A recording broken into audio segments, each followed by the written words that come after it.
It gives you unity, particularly if everyone knows the music, if everyone knows the words. I just wanted to say one other thing about King before we turn to LBJ's speech. Like many wonderful leaders, there is in King a prophetic streak. And he is very well aware of this, very conscious of it.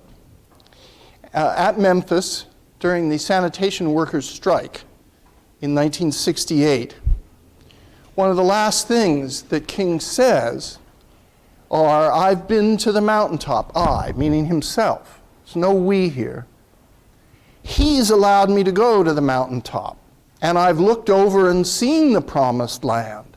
I may not get there, but we as a people will get to the promised land. And then I'm not worried. A remarkable sentence. I'm not fearing any man. He's shot very shortly after this. He's assassinated very shortly after this. Mine eyes have seen the glory of the coming of the Lord. He hath trampled out the vintage where the grapes of wrath are stored. All know that as a line from Battle Hymn of the Republic. Yes, Battle Hymn of the Republic. Well, what is this image of? What figure is he acting as a memory or echo of? Moses. Yes, it's the figure of Moses. It's the figure of Moses who did not get to the promised land.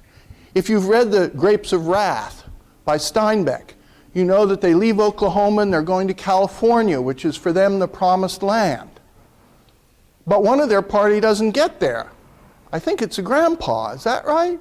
Well, there's a kind of prophetic figure to that. There is going to be someone who gets you there, but who doesn't him or herself get there, which indicates the temporal aspect of this struggle. It's not over, and King knows it's not over. Now, let's turn to Johnson's Voting Rights Act speech. And I want to ask you a direct question about it. Have you all had a chance to read it? Take a look at it? Got to take a look at these texts before we start. That's important. A not insignificant part of this speech is devoted to an overt attempt to establish a certain ethos of the speaker. Where would you say that is in this address? What elements of this address is it in which Johnson is self-consciously concerned with presenting himself as an ethical individual involved in this whole matter? And then you have to ask whether it's successful or not. But there's an entire paragraph where he starts every sentence, "I want to be the president who," and then fills in these goals that he has that he wants people to see him as. Yes, and how about his own personal history? Is that mentioned in this address? He talks about how he's from the South, how he's grown up exposed to a lot of racial issues. Yes, not only that, he's quite specific about his teaching and about the children he's taught. In other words, he's putting himself forward here as someone who has had a personal and direct experience in all of this.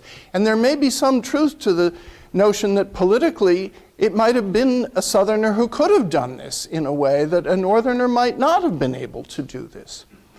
Johnson was also pretty good at twisting arms and making deals. But nevertheless, and he presents himself with this ethos. So if you look through this speech, you'll see too that Johnson calls on history, he calls on experience. He says basically history and experience tell us that in order to get what we think is right and just, what we have now is insufficient. It hasn't worked. And he's saying that's obvious. So if it hasn't worked, what is needed? This bill is needed. This law is needed. He's got to convince people that what's on the books is not sufficient. So that's why in this address, he is not afraid to say at a couple junctures, and it's a claim, but he's not afraid to say that in support of the destiny of democracy and the dignity of man's, experience has clearly shown that the existing process of law cannot overcome systematic and ingenious discrimination. How's that word ingenious? What does he mean by ingenious discrimination? That's a positive word yoked to here a negative quality. What is ingenious discrimination? To me, it sort of implies that there's like a premeditation or a thought. Yeah, a kind of a hidden premeditative mode of discrimination which is very difficult to root out and which current laws have been unsuccessful in approaching. In other words, people have put a lot of thought in how to discriminate.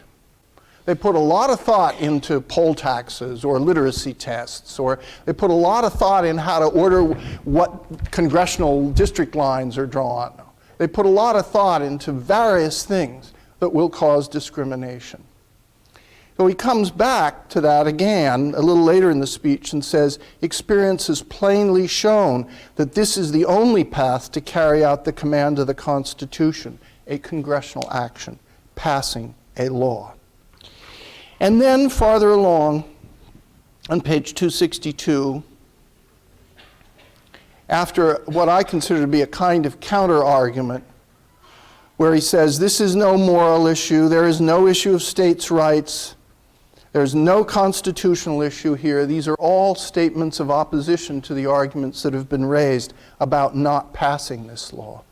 Then he echoes the song of many marchers and protesters, and we shall overcome. As a man whose roots go deeply into southern soil, I know how agonizing racial feelings are. Then he says, I want to be the president who educated young children to the wonders of the world. But this is after he talks about his first job.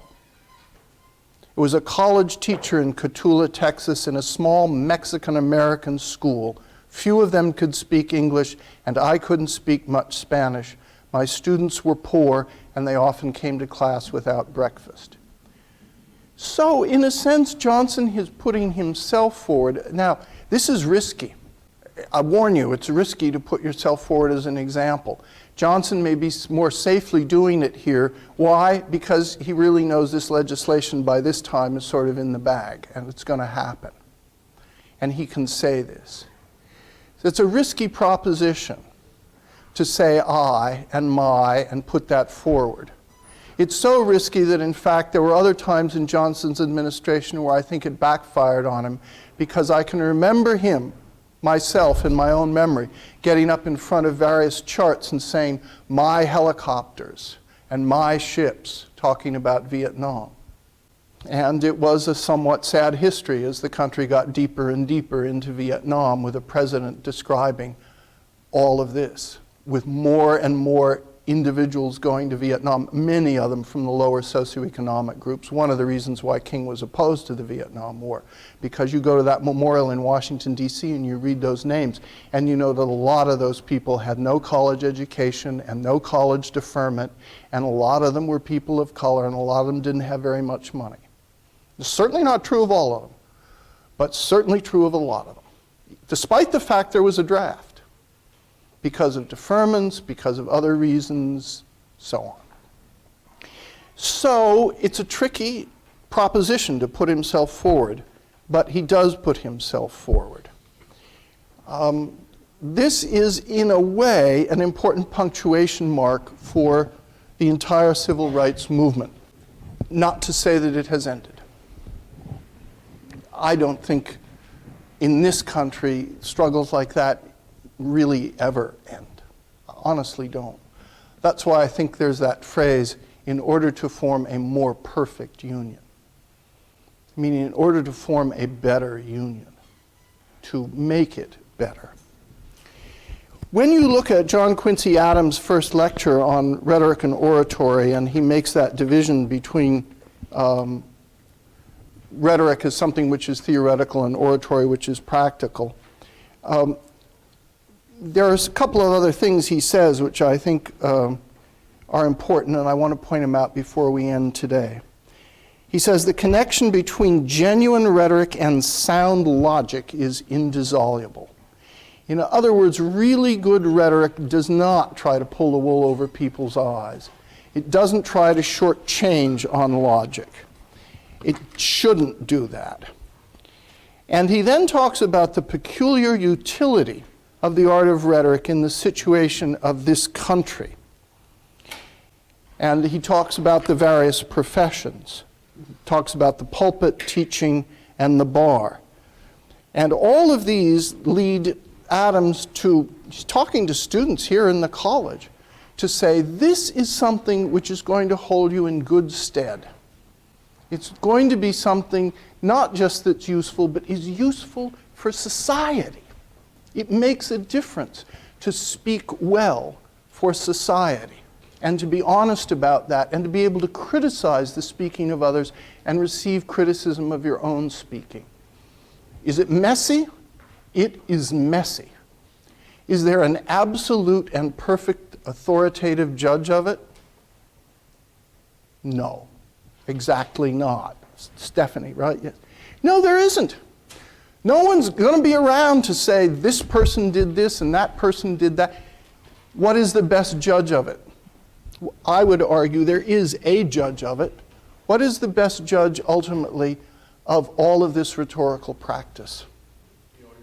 The audience and what's remembered. The audience at the time and history. The audience and history. And is that judgment rendered? Yes, it is rendered. History renders judgments. And they may be revised, but they will be rendered.